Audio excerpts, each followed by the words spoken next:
historically, much less so now, but historically, been about imparting knowledge, facts about money. If we just teach kids about compound interest, and everything's going to be okay. And I think we all know that just because you know how to do something, it doesn't mean you're going to do it. You need to really experience it. And so take that opportunity, if they're seeing it, to let them learn something from it. Let them learn that money is something that isn't a toy, that you've got to keep it in a safe place. As they're starting to get a little bit older, give them experience of managing their own money. And we find that many parents are leaving it far too late. They think money is something to be worried about, something to be stressed about, because that is their experience. But as a consequence, that can mean that they're shielding their child from learning about money. I guess that begs the question, why should we be teaching financial education in schools when really it should be the parents' responsibility, and they're the ones that need to be really teaching the subject in the home? Oh, it's both. I don't think it's one or the other at all. So yes, parents have a very, very strong influence in the home. Schools have the opportunity to reinforce those good messages that are coming out. But also not all parents are able to do it. Not all parents understand that. So schools have a vital role there to try and fill in some of those gaps. We've run an intervention in Wales for the last couple of years that we are testing at the moment. And what we've done is we've integrated financial education into those existing programmes. It's all about taking any opportunity that's available and grabbing it. Someone who has grabbed that opportunity is mum of 3, Arinola Araba. She became worried about her teenage daughter's financial nous when, well, I'll let her tell the story. I was out of work and money was quite tight. But my daughter, very generous as she is, she was bringing her friends home, about 10 of them. It was like an everyday occurrence. They were having jollof rice and it was a regular thing. And I was thinking, she doesn't understand. She has no idea how much she's spending because there's oil, there's salt, there's tomatoes, there's onions, there's gas, electricity. I said, you know, what do you guys do when you sit down and have all this jollof rice? Oh, we just sit down and talk. Talk about what? We just talk. I said, you know what?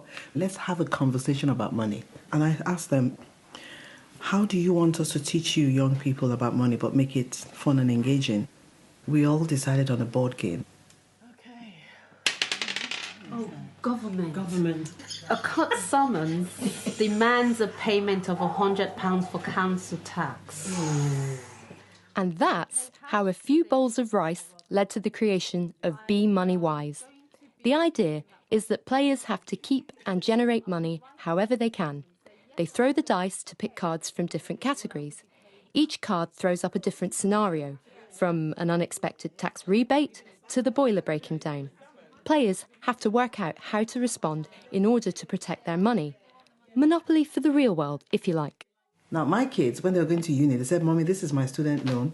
I have now broken it down to every week in the year. And I've told myself, I spend this amount on food. This is my rent. It must be paid. This is travel. It makes me so happy to hear them talk like that because they break it down. Because my daughter will say, Mom, I've spent my budget for this week. I'm not going out with my friends because they want me to go out. Oh, hi, Mom. I'm just talking to you. I've come home this weekend. You know, blah, blah, blah. I'm trying to avoid the pressure of going with my friends. It's amazing what that does and the impact it has on the friends around them that are listening to all this and watching the way that they're dealing with their money. Arinola now takes the game into schools, but she also hosts sessions for fellow parents in East London. Because I grew up in an environment with very poor financial literacy, seeing the effects of that is what made me better at managing my finances. I've always been good with money, so for me it was the children. It was a good opportunity to introduce them to saving, investments, overdraft. When I was working, I used to save money for my children. I used to save like £50, £100 every month for them. And when I stopped working, I stopped that. And then when I played this game, it taught me that you can save as little even as 50p. I was nil at budgeting. It hit me hard when my ex just left me. And I literally struggled with my money. How do I sort out certain scenarios in life? That's when I realized, the kids need to be taught right from now how important budgeting in life is. This board game has clearly helped Arinola, her family, friends and community to understand difficult money issues. And remember Dane Court School? Well, the pupils there told us their diploma in financial studies is making a difference. When I get paid for my part-time job, I'll save some of it, and then while I can, I'll still spend some of it. But yeah, I've learnt that I need to keep some back for the future. I'd like to have a year travelling, so I've learnt that actually I do have to put a lot of money away and not just spend it on random things like makeup. In the last 2 years, I've become a lot better with money since I've been taking this subject, and with the whole learning to budget and stuff. I've been able to save a lot more than I was doing. I took this course because I thought it'd just sort of be helpful with everything in life. I've changed what I wanted to do when I leave school because I want to go into finance now. Oh wow. Yeah, where before I wanted to go in the police. At the end of the day, if you're not taught how to manage money, how are you going to stand a chance in the real world? Because it's one of the most important things in the world.